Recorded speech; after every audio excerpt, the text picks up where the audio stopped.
வணக்க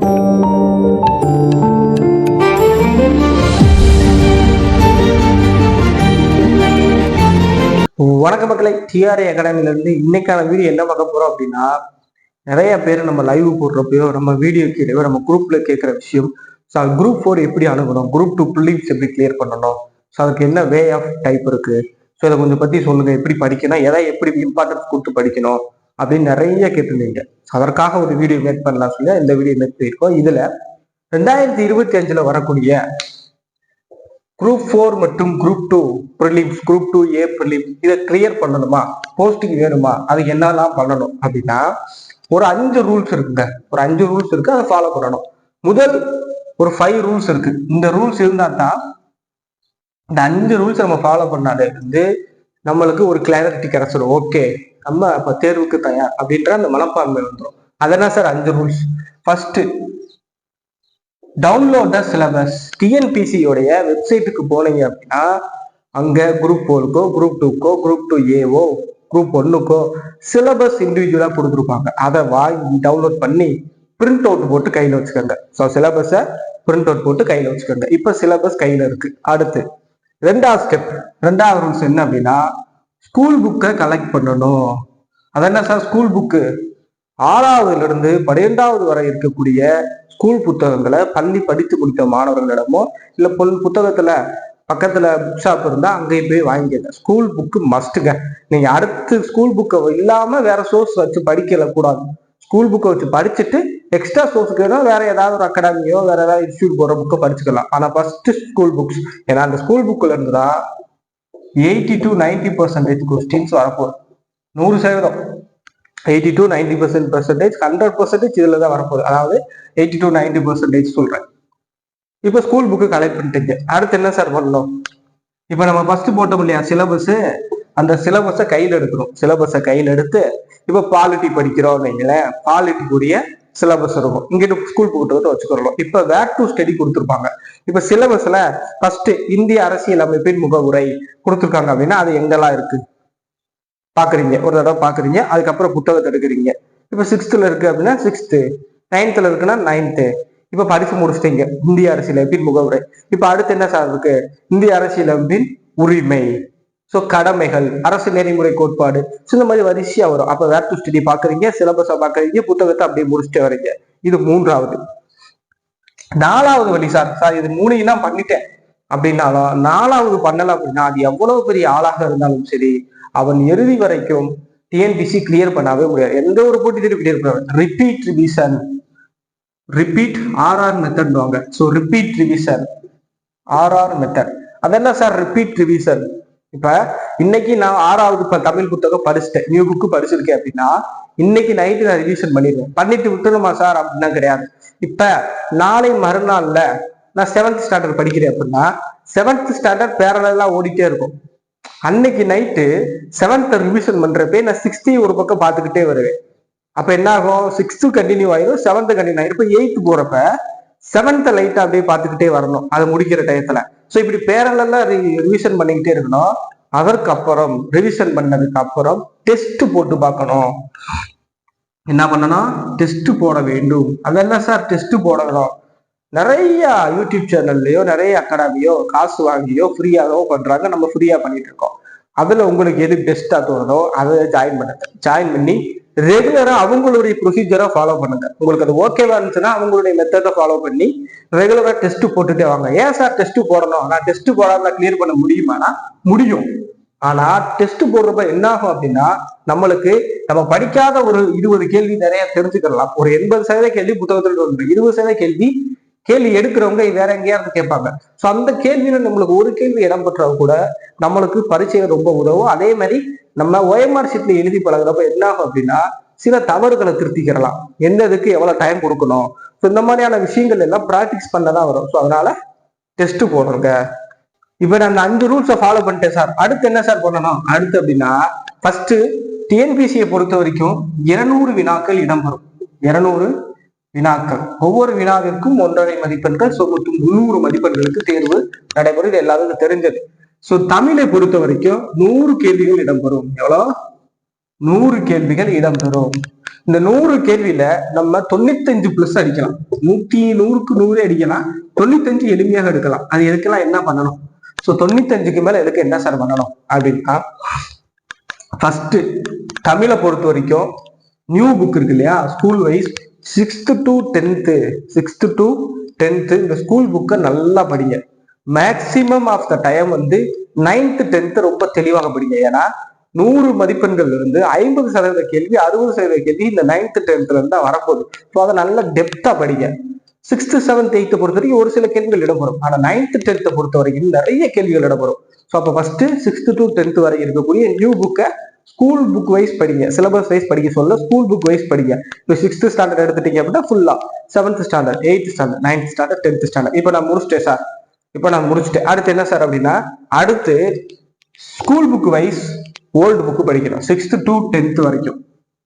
ஏன் sir old book படிக்கிறோம் அப்படின்னா, ஒன்றும் கிடையாது. இப்போ இங்கே ஒரு சிலப்பதிகார பாடல் கொடுத்துருக்காங்கன்னா அங்கேயே அதே சிலப்பதிகார பாடல் கொடுத்துருப்பாங்க. என்ன ஒரு சில டேட்டா இங்கே கம்மியா இருக்கலாம், இல்லை அங்கே கூட இருந்திருக்கலாம். ஸோ ஒரு சில விஷயங்கள் அங்கே கொடுத்துருக்கலாம். ஸோ அதனால இது நம்ம படிக்கிறப்ப என்ன அப்படின்னா, நம்ம நியூ புக்ல இருக்க சிலபஸ் தான் அங்கேயே இருக்கும் போது ஒரு சில விஷயங்கள் பாயிண்ட்ஸ் எக்ஸ்ட்ரா இருக்கும். நம்மளுக்கு ரிவிஷன் பண்ண மாதிரி ஆயிருக்கும், தெரியாத பாயிண்ட்டை படிச்ச மாதிரி ஆயிருக்கும். இப்போ ரெண்டையுமே முடிச்சிட்டோம். நியூ புக்கு முடிச்சிட்டோம், ஓல்டு புக்கு முடிச்சிட்டோம்.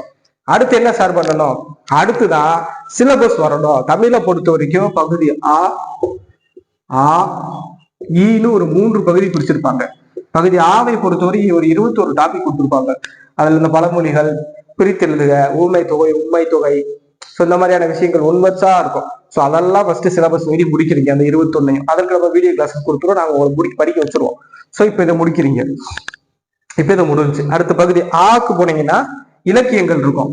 ஸோ இது இலக்கணம், இது இலக்கியம். இலக்கியத்தை பொறுத்த வரைக்கும் திருக்குறள் 17 கீழ்கணக்கு, 17 மேற்கணக்கு, 10 பாட்டு, 8 தொகை, பிரபந்தங்கள், நாளைய திவ்ய பிரபந்தம், ஸோ இந்த மாதிரியான விஷயங்கள் பாடல்கள் இருக்கு இல்லையா, இது ஃபுல்லா இதுல இருக்கும். ஸோ இதை முடிக்கிறீங்க. அடுத்து ஈல வந்து பாரதியார், பாரதிதாசன், வாணிதாசன், புதுமை கவிஞர்கள்லாம் யாரு, கட்டுரைகள், ஸோ அண்ணா, பெரியார், உங்களை பற்றிய ஒரு விஷயங்கள்லாம் இடம்பெறும். ஸோ இதை முடிக்கிறீங்க. ஸோ பகுதி இ இதை 3 முடிச்சதுக்கு அப்புறம் என்ன ஆகும் அப்படின்னா, நம்ம ஆல்ரெடி நம்ம 6th new book old book முடிச்சிருப்போம். ஸோ நம்மளுக்கு இதுல வந்து படிக்கிறப்ப சில விஷயங்கள் நம்ம ரொம்ப எளிமையாக புரியும். இதுவே நம்ம சிலபஸ் ஃபர்ஸ்ட் நான் படிச்சுட்டு ஸ்கூல் புக் வைஸ் போனீங்க அப்படின்னா அந்த இது வராது. சிலபஸ்ல நீங்க தேடணும். இப்ப சிலபஸை பொறுத்த வரைக்கும் இப்ப பெரியாரை பத்தி நீங்க படிக்கிறீங்கன்னு வைங்களேன், இல்ல சிலப்பதிகாரத்தை வச்சு படிக்கிறீங்க அப்படின்னா நீங்க ஃபர்ஸ்ட் அதை தேடுறதுக்கே 2 நாள் ஆகும். ஸோ அதனால நான் என்ன சொல்றேன், ஃபர்ஸ்ட் ஸ்கூல் புக் வைஸ் முடிச்சிட்டீங்க அப்படின்னா இப்போ உங்களுக்கு தெரியும், ஓகே சிலபஸ்ல சிலப்பதிகாரம் அங்க இருக்கு, இங்க இருக்கு. அப்ப நீங்க சிலபஸ் வைஸ் போறப்ப ஓகே உங்களுக்கு புக் நாலேஜ் வந்துடும். அப்ப நீங்க அதை மட்டும் தேடி படிப்பீங்க. டைம் ரொம்ப கன்சீவ் ஆகும், ரொம்ப எளிமையாக இருக்கும். ஸோ ஃபர்ஸ்ட் புக் வைஸ் முடிக்கிறீங்க 6th to 10th. அடுத்து ஓல்டு புக்கு, அதற்கப்புறம் சிலபஸ் வைஸ் முடிச்சிட்டீங்க.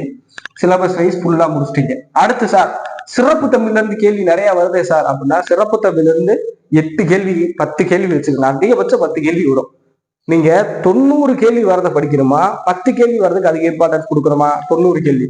அப்ப ஃபர்ஸ்ட் இதெல்லாம் முடிச்சிருங்க. இதெல்லாம் முடிச்சது போக நான் சொன்னேன் இல்லையா, இந்த சிலபஸ் வைஸ் படிச்சீங்க இல்லையா, இந்த சிலபஸ் வைஸ்ல நீங்க சிறப்பு தமிழை கம்ப்ளீட் பண்ணிடுவீங்க. 50 to 70% கம்ப்ளீட் பண்ணிடுவீங்க.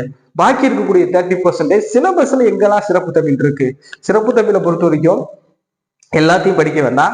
சிலபஸ்ல எங்கெல்லாம் இருக்கு சிறப்பு தமிழ், இந்த பாடங்கள்லாம் வருது அப்படின்னு சொல்லி பார்த்து அதை மட்டும் படிச்சால் போதும். சிறப்பு தமிழை பொறுத்த வரைக்கும் போதுமான.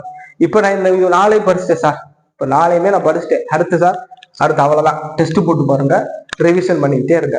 இப்ப இதெல்லாம் முடிஞ்சுச்சு. 95 மார்க் கன்ஃபார்ம். நீங்க இந்த இதை நீங்க நான் சொன்ன மாதிரி படிச்சு பாருங்க.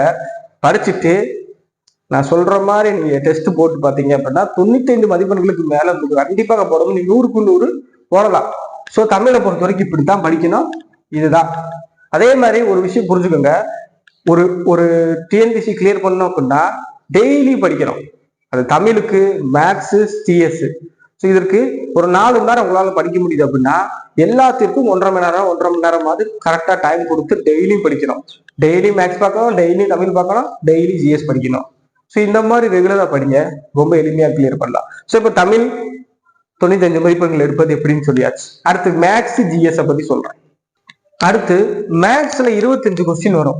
இது 20க்கு மேல எப்படி சார் போடுறது அப்படிங்கிறத பார்க்கலாம். ஸோ 20க்கு மேல எப்படி போடலாம் அப்படிங்கிறத பார்க்கலாம். மேக்ஸை பொறுத்த வரைக்கும் நான் தமிழுக்கு சொல்லியிருப்பேன், ஃபர்ஸ்ட் புக் வைஸ் படிச்சுட்டு அப்புறம் சிலபஸ் வைஸ் போங்க. ஆனா மேக்ஸை பொறுத்த வரைக்கும் first syllabus wise, topic wise, syllabus wise பிடிக்கணும். அதேதான் சிலபஸ் இருக்கும், டாபிக்கை பாக்குறீங்க. டிஎன்பிசியில டாபிக் கொடுத்துருப்பாங்க. இப்ப சுருக்குதல் அப்படின்னா சுருக்குதல் பொறுத்த வரைக்கும் 6ல இருந்து 10வது வகுப்பு வரைக்கும் இயற்கணிதத்தில் அங்கங்க வந்துகிட்டே இருக்கும். ஸோ அதெல்லாம் நீங்க வேக்ட் ஸ்டடியில பாக்குறீங்க. அப்படியே ஸ்கூல் புத்தகத்தை சிலபஸ் வைஸ் ஸ்கூல் புத்தகத்துல இருக்கிறத படிக்கிறீங்க. இப்ப படிச்சு முடிச்சதுக்கு அப்புறம் ஸ்கூல் புக் வைஸ் சிலபஸ் படி படிக்கிறீங்க. படிச்சதுக்கு அப்புறம் என்ன பண்ணணும் அப்படின்னா ப்ராக்டிஸ் போடணும். ப்ராக்டிஸ் போடுறீங்க. ஸோ இப்போ நீங்க படிச்சதை ஒரு எக்ஸசைஸ் மாடலை மனப்பாடம் பண்ணிக்கோங்க. கணக்கை மனப்பாடம் பண்ணாதீங்க, மாடலை ஞாபகத்தில் வச்சுக்கோங்க. இப்ப ஒரு ரேட் ஆஃப் இன்ட்ரெஸ்டோ அசல் கொடுத்துட்டு காலம் கேட்குறாங்க அப்படின்னா அந்த மாடலை ஞாபகத்தில் வச்சுக்கோங்க, அந்த கணக்கை ஞாபகத்தில் வைக்காதீங்க. ஸோ அந்த மாடல் ஞாபகத்தில் வச்சு நீங்க அது ரிலேட்டடா புக்ல எக்ஸசைஸ் கொடுத்துருவா, புக்கிங் கொஸ்டின் இருக்கும், அதெல்லாம் நீங்க போட்டு பாக்குறீங்க. இப்போ புக்கை கம்ப்ளீட்டா முடிச்சிட்டீங்க. அடுத்து ப்ரீவியஸ் இயர் கொஸ்டின் நெட்ல ஏகப்பட்டது கிடைக்குது, நம்மளும் குரூப்ல சென்ட் பண்ணுவோம். ஸோ ப்ரீவியஸ் இயர் கொஸ்டின்ஸ் என்ன பண்றீங்க அப்படின்னா திருப்பி பாக்குறீங்க. ப்ரீவியஸ் இயர் கொஸ்டின்ல இப்ப சுருக்குதல்ல 2010 இருந்து 2024 வரைக்கும் என்ன மாதிரியான கேள்விகள் இடம்பெற்றிருக்கு அப்படிங்கிறத பார்த்து சும்மா ஜஸ்ட் உங்களுக்கு தெரிஞ்சதெல்லாம் போட்டு போட்டு பாக்குறீங்க. தெரியாததையும் யூடியூப்ல நிறைய பேர் நடத்திருப்பாங்க, அதையும் பாருங்க. ஸோ பாக்குறீங்க. இப்ப என்ன பண்ணணும், டெஸ்ட் போடணும். அதுக்கு அடுத்து டெஸ்ட் போட்டு பார்க்கணும். டெஸ்ட் ஏன் போட சொல்றோம் அப்படின்னா அந்த டைம் மேனேஜ்மெண்ட் தெரியணும். ஸோ 25 கேள்விகள் போடுறப்ப நம்மளுக்கு எவ்வளவு நேரம் டைம் கொடுக்குறோம் பெட்டர் ஆகும். இப்போ ஒரு கணக்குக்கு நான் ஒரு ஃபர்ஸ்ட் டைம் போடுறப்ப ஒரு 4 நிமிஷம் எடுத்துக்கிறேன் அப்படின்னா போக போக போக நான் 1.5 நிமிஷத்துல போட முடியும். ஸோ இதற்கு நம்ம ப்ராக்டிஸ் பண்ணணும். ஸோ இதெல்லாம் பண்ணணுங்க, இதெல்லாம் பண்ணணும். சரி சார் எனக்கு மேக்ஸே வரமாட்டேங்குது சார், போட நான் என்ன சார் பண்றது அப்படின்னா ஒண்ணுமே நீங்க பண்ண வேணாம். உங்களுக்கு பிடிக்குதோ பிடிக்கலையோ நான் சொல்ற மாதிரி மேக்ஸ் டெய்லியும் ஒரு 1.5 மணி நேரம் இல்ல ஒரு 2 மணி நேரம், மேக்சிமம் 2 மணி நேரம், அட்லீஸ்ட் 1 மணி நேரமாவது எடுத்துங்க. எடுத்து டெய்லி ஏதாவது ஒரு டாபிக் டெய்லி போட்டு பார்த்துக்கிட்டே வாங்க. ஒரு மாசம் ஃபாலோ பண்ணுங்க. ஒரு மாசம் கழிச்சு நீங்க சொல்லுங்க மேக்ஸ் கஷ்டமா ஈஸியானு. நம்ம கஷ்டம் நினைச்சு விட்டுட்டு போற அந்த விஷயம் கடைசி வரைக்கும் ப்ராக்டிஸ் பண்ணாம கஷ்டமா தான் இருக்கும். நீங்க டெய்லி அதுக்கு டைம் ஸ்பெண்ட் பண்ணுங்க, அது உங்களுக்கு எளிமையாக மாறிடும். நான் சொல்றது நீங்க டெய்லியும் அதற்கு யாரெல்லாம் கஷ்டம்னு சொல்றீங்க அவங்களாம் டெய்லியும் 1 மணி நேரம் சும்மா பார்த்துக்கிட்டே வாங்க. பார்க்கறதுனா போட்டு பார்த்துக்கிட்டே வாங்க ரிப்பீட்டடா. அதுக்கடுத்து 1 மாசம் கழிச்சு உங்களுக்கு எளிமையாக வரும். இதுதான் மேக்ஸை பொறுத்த வரைக்கும். ஸோ அப்போ இதெல்லாம் பண்ணியாச்சு சார், இப்போ நான் சிலபஸ் வைஸ் முடிச்சுட்டு டெஸ்ட் எல்லாம் போட்டேன் சார், அடுத்து எப்படி சார் படிக்கணும் அப்படின்னா இதற்கு அப்புறம் தான் புக் வைஸ் படிக்க ஆரம்பிக்கணும். புக் வைஸ் எப்படி படிக்கணும் அப்படின்னா இப்ப நம்ம தனித்தனியா ஃபர்ஸ்ட் டாபிக் வைஸ் படிச்சிருக்கோம். சுருக்குதல், எல்சிஎம், தனி வெட்டி, கூட்டு வெட்டி இப்படி படிச்சிருப்போம். இப்ப 6th standard book maths book எடுத்திருக்கோம் அப்படின்னா 6th ஸ்டாண்டர்ட் புக்ல என்னெல்லாம் இருக்கு, தனி வெட்டி, கூட்டு வெட்டி இதெல்லாம் இருக்கு அப்படின்னா அது எல்லாத்தையும் புக் வைஸ் போடணும். அடுத்து 7th ஸ்டாண்டர்ட், 8th ஸ்டாண்டர்ட். இப்ப என்ன ஆகும் அப்படின்னா நம்மளுக்கு சிலபஸ் நாலேஜ் ஆல்ரெடி இருக்கு. ஸோ அப்ப தேவையில்லாத விஷயங்கள் புக்ல வரப்ப இதெல்லாம் தேவையில்லைன்னு ஒமிட் பண்ணிட்டு போயிடுவோம். ஃபுல் புக்கும் நம்மளுக்கு தெரியும். இப்ப இந்த கேள்வி வருது அப்படின்னா இந்த கேள்வி எந்த புத்தகத்தில் இருக்கு அப்படிங்கிறது நம்மளால சொல்ல முடியும் இப்படி படிச்சோம் அப்படின்னா. ஸோ அப்ப 6th standard முடிக்கிறீங்க, 7th, 8th, 9th, 10th. So இப்படி முடிக்கிறீங்க. முடிச்சிட்டிங்களா? இது போதுமானது மேக்ஸ்ல 20 மதிப்பெண்கள் எடுக்க. புரிஞ்சா? நான் சொல்ற மெத்தட்ல நீங்க படிச்சு பார்த்துட்டு ஒரு டெஸ்ட் போட்டு பாருங்க, அப்புறம் உங்களுக்கு நீங்களே சொல்லுவீங்க கமெண்ட்ல. அடுத்து GS 75 கேள்விகள் இடம்பெறுது. இதுல 60 கேள்விகள் அடிச்சாலே போதுமானதுதான். வேலை சொல்றேன். இப்ப நம்ம கணக்குப்படி பாத்தீங்க அப்படின்னா நம்ம தமிழ்ல 90, தமிழ்ல 100க்கு 90 கேள்வி அடிக்கலாம். மேக்ஸ்ல 20, 25ல 20, GSல 75ல 60 போட்டா கூட 11 170 கேள்வி. எத்தனை? 170 கேள்வி எடுத்தா நீங்க கன்ஃபார்ம் வேலை. நான் சொல்றது இது எல்லாராலும் எடுக்க முடியும். 90, 20, 65 எவ்வளவு கஷ்டமா இருந்தாலும் இது எடுக்க முடியும். ஈஸியா வந்தா இதுல ஒரு 5 கேள்வி சேர்த்து போட்டீங்கன்னா 175. புரிஞ்சுங்களா? ஸோ நான் இப்படிதான் கணக்கு பண்றேன். சரி, இப்ப GSல 75 கேள்வி. GSல ஃபர்ஸ்ட் டாபிக் சயின்ஸ் இருக்கும். சயின்ஸை பொறுத்த வரைக்கும் 4ஆ பிரிச்சிருப்பாங்க: chemistry, physics, zoology, botany. So இது சார் இதுல இருந்து மொத்தம் எத்தனை சார் கேள்வி வரப்போகுது அப்படின்னா ஒரு 7ல இருந்து 9 கேள்விகள் இடம்பெறலாம். 7ல இருந்து 9 கேள்விகள் இடம்பெறலாம். ஆனா கண்டிப்பா நீங்க படிச்சிடணும். 10 கேள்வி கூட வரலாம். இந்த 10 கேள்விக்காக நான் டைம் ஸ்பெண்ட் பண்ண பாச. நிறைய பேர் பண்ற தப்பு என்னன்னா இந்த சயின்ஸ் அப்படியே விட்டுட்டு போயிட்டு பரீட்சைக்கு. சயின்ஸை பொறுத்த வரைக்கும் நீங்க படிக்கிறதா உங்களுடைய டிசைடர் பண்ணும். சயின்ஸும் கரண்ட் அஃபேர்ஸும் தான் நம்மளுடைய வேலையை டிசைடர் பண்ணும். ஸோ அதனால சயின்ஸும் கரண்ட் அஃபேர்ஸும் தெளிவாக படிக்க. நம்ம வேலை வாங்குறத முடிவு பண்றது எது? சயின்ஸ் மற்றும் கரண்ட் அஃபேர்ஸ். ஸோ இது ரெண்டையும் தெளிவாக படிக்கும். கரண்ட் அஃபேர்ஸை பொறுத்த வரைக்கும் எப்படி படிக்கணும் அப்படின்னா, லாஸ்ட் 6 months 1 year, அதாவது இப்ப நம்மளுக்கு ஜூன் மாசம் எக்ஸாம் வருது 2025. அப்ப இந்த வருஷம் ஜூன்ல இருந்து ஒரு வருடம் இருக்கக்கூடிய கரண்ட் அஃபேர்ஸை கம்பைன் பண்ணி படிங்க. நம்ம அதற்கான கிளாஸஸ் போட போறோம், அதுக்கான அனௌன்ஸ்மெண்ட் தரோம். ஸோ இப்படி படிக்கலாம். Current affairs. ஜிஎஸ் பொறுத்த வரைக்கும் கம்ப்ளீட்டா சிலபஸ் வைஸ் படிங்க. சிலபஸ் வைஸ் எதெல்லாம் தேவையோ அதை மட்டும் படிக்க போதுமானது. மேக்சிமம் 10th இருக்கக்கூடிய சயின்ஸை நல்லா தெளிவா படிங்க. ஏன்னா அதுல இருந்தா 80% கேள்வி இதுல இருந்து வரப்போகுது. 10th சயின்ஸ் படிச்சாலே ஒரு 8 6 7 கொஸ்டின் போட்டுரும். ஸோ அதுல இருந்து தான் வரப்போகுது. அடுத்து ஐஎன்எம், இந்திய தேசிய இயக்கம். நான் எப்படி படிப்பேன் அப்படின்னா, ஒவ்வொரு செட்டா படிப்பேன். இப்ப இந்த எக்கனாமிக்ஸ் யூனிட் 8 யூனிட் 9 இந்த 3ஐயும் ஒரே தான் படிக்கணும். இந்த 3ஐயும் ஒன்னா படிச்சோம் அப்படின்னா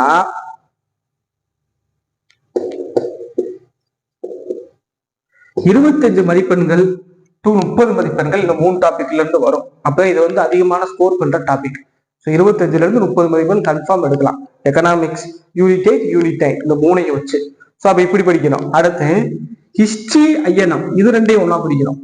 ஹிஸ்டரி ஐஎன்எத்தை பொறுத்த வரைக்கும் ரெண்டும் சேர்த்து ஒரு 8ல இருந்து 10 மதிப்பெண்கள் வர வாய்ப்பு இருக்கு. ஸோ 8ல இருந்து 10 மதிப்பெண்கள். அடுத்து பாருங்க, பாலிட்டி தனியா படிச்சிருக்கேன். ஏன்னா பாலிட்டி எப்பவுமே தனியா படிச்சா தான் சரி போடும். பாலிட்டியை பொறுத்த வரைக்கும் ஒரு 7ல இருந்து 8 மதிப்பெண்கள் வரும். அதிகபட்சம் 9 மதிப்பெண்கள் வரலாம். ஜாகிரபியை பொறுத்த வரைக்கும் அதே தான், 7 to 8ல இருந்து 9 வரைக்கும் வரும். ஸோ இப்படி படிக்கணும். நான் என்ன சொல்றேன், இதெல்லாம் இண்டிவிஜுவலா படிச்சிருக்கேன். பாலிட்டி, ஜாகிரபி, ஐஎன்எம், ஹிஸ்டரி ஒன்னா படிங்க. எக்கனாமிக்ஸ் யூனிட் 8 யூனிட் 9 இது 3ஐயும் ஒன்னா படிக்கணும். ஸோ அப்படி படிச்சோம் அப்படின்னா நம்ம இதுல இருந்து 75ல 30 கேள்வி போட முடியும் இந்த 3 டாபிக் படிச்சாலே.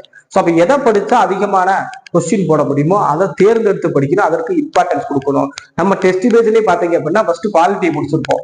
அதே மாதிரி ஜிகேல கெமிஸ்ட்ரி முடிச்சிருப்போம். இப்ப 2 முடிச்சா அடுத்து என்ன ஆரம்பிச்சிருக்கோம், ஐஎன்எம் ஹிஸ்டரி முடிய போகுது அடுத்த வாரத்தோட. ஸோ அப்ப இதை முடிச்சிருவோம். அதுக்கடுத்த வாரத்துல ஜாகிரபி தனியா பார்ப்போம். அதுக்கடுத்த வாரம் இப்ப 3ஐயும் ஒன்னா முடிப்பேன். ஸோ நான் வந்து உங்களுக்கு எந்த மாதிரி இப்ப எப்படி நம்ம மார்க்லாம் எடுக்க முடியுமோ அந்த மாதிரி தான் நான் பிளான் பண்ணி போயிட்டு இருக்கேன். நம்ம டெஸ்ட் பேஜும் அது மாதிரி தான் போயிட்டு இருக்கு. நீங்களும் இதே மாதிரி ஃபாலோ பண்ணுங்க, ரொம்ப எளிமையாக இருக்கும். இதற்கு எப்படி சார் படிக்கலாம் அப்படின்னா, இதுக்கு ஃபர்ஸ்ட் ஜிஎஸ்க்கும் ஃபர்ஸ்ட் சிலபஸ் வைஸ் படிக்கணும்.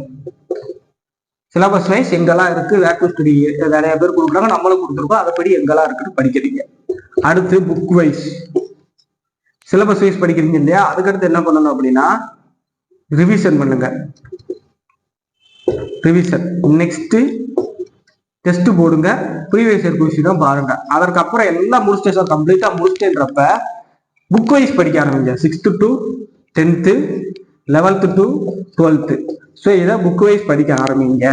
ஸோ இப்படி படிக்கிறப்ப என்ன ஆகும் அப்படின்னா நிறைய மதிப்பெண்கள் எடுக்கலாம்.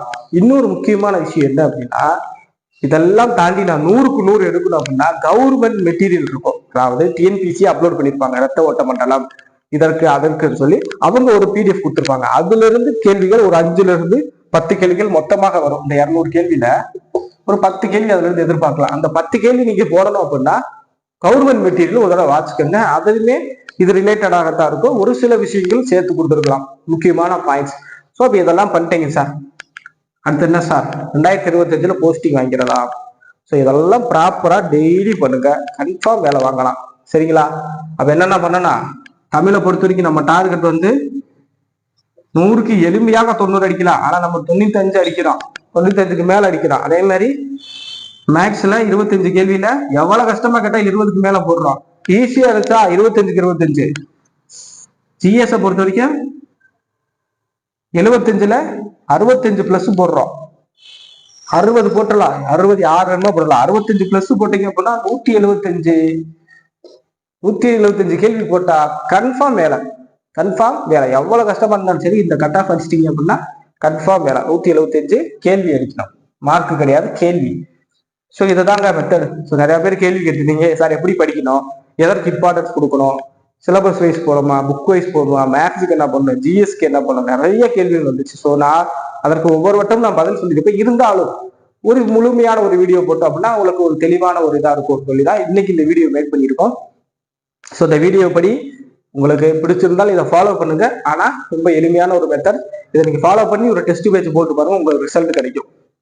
இது வரைக்கும் நம்ம டெஸ்ட் பேஜ்ல ஜாயின் பண்ணல அப்படின்னா வெல்ல முடியும் சொல்லி ஒரு ஃப்ரீ டெஸ்ட் பேஜ் ஸ்டார்ட் பண்ணிருக்கோம். இது யாருக்கான டெஸ்ட் பேஜ் அப்படின்னா வரப்போற 2025 குரூப் 4 மற்றும் குரூப் 2 ப்ரிலிம்ஸ் கிளியர் பண்றதற்காக உருவாக்கப்பட்ட டெஸ்ட் பேஜ். இது என்னென்ன சார் இருக்கும் அப்படின்னா வேர் டு ஸ்டடி கொடுத்துருவோம், ஸ்டடி பிடிஎஃப் அதாவது ஸ்கூல் புக் பிடிஎஃப் கொடுப்போம், வீடியோ கிளாஸஸ் இருக்கும், ஒவ்வொரு வாரம் ஞாயிற்றுக்கிழமை டெஸ்ட் இருக்கும், அதற்கான டிஸ்கஷன் இருக்கும். ஸோ இந்த 5 விஷயங்களும் சேர்த்து உங்களுக்கு இந்த ஒரே டெஸ்ட் பேஜ்ல வரும். இது முற்றிலும் இலவசம். ₹1 கூட யாரிடம் இருந்து இது வரைக்கும் வாங்கல. டெஸ்ட் போட்டவங்ககிட்ட கேட்டு பாருங்க. இது வரைக்கும் 7 டெஸ்ட் போட்டிருக்கோம். இனி 8வது டெஸ்ட் இந்த வாரம் நடைபெற போகுது. சார் இதுக்கப்புறம் நான் எப்படி சார் ஜாயின் பண்ணி கண்டினியூ பண்றது அப்படின்னா இந்த 7 டெஸ்ட் இருக்கட்டும், இதற்கப்புறம் நீங்க வரிசையா போட்டுட்டு வாங்க. உங்களுக்கு டைம் கிடைக்கிறப்ப அந்த 7 டெஸ்ட்டுக்கான கிளாஸஸ் வீடியோ நம்ம கொடுத்துருக்கோம். பிளேலிஸ்ட்ல போய் பாத்தீங்க அப்படின்னா ஒவ்வொரு வாரம் தேர்வுக்கு கிளாஸஸ் கொடுத்துருப்போம். அதை நீங்க பார்த்துட்டு அதில் வீடியோ கீழே கொஸ்டின் இருக்கும். ஸோ ரிப்பீட்டடா போட்டு பாருங்க. எப்படி சார் ஜாயின் பண்ணணும் அப்படின்னா கீழே டெலகிராம் மற்றும் வாட்ஸ்அப் குரூப் லிங்க் இருக்கும். அதை கிளிக் பண்ணி ஜாயின் பண்ணுங்க. அதில் அட்மின் இருப்பாங்க. அதில் போய் வாட்ஸ்அப் ஜாயின் நல்லபடி டெஸ்ட் SMS அனுப்பாங்க. மற்ற இன்ஸ்ட்ரக்ஷன் எல்லாம் உங்களுக்கு குரூப் அட்மின்ஸ் கொடுப்பாங்க. அடுத்த ஒரு வீடியோ சந்திப்போம். அது வரைக்கும் நன்றி, வணக்கம். இந்த வார தேர்வு எப்பயும் போல ஞாயிற்றுக்கிழமை நடைபெறும். அதற்கான லைவ் எக்ஸ்பிளனேஷன் வீடியோ அன்னைக்கு 4:30 மணிக்கு மாலை கொடுக்கப்படும். அடுத்த ஒரு வீடியோ சந்திப்போம். அது வரைக்கும் நன்றி, வணக்கம்.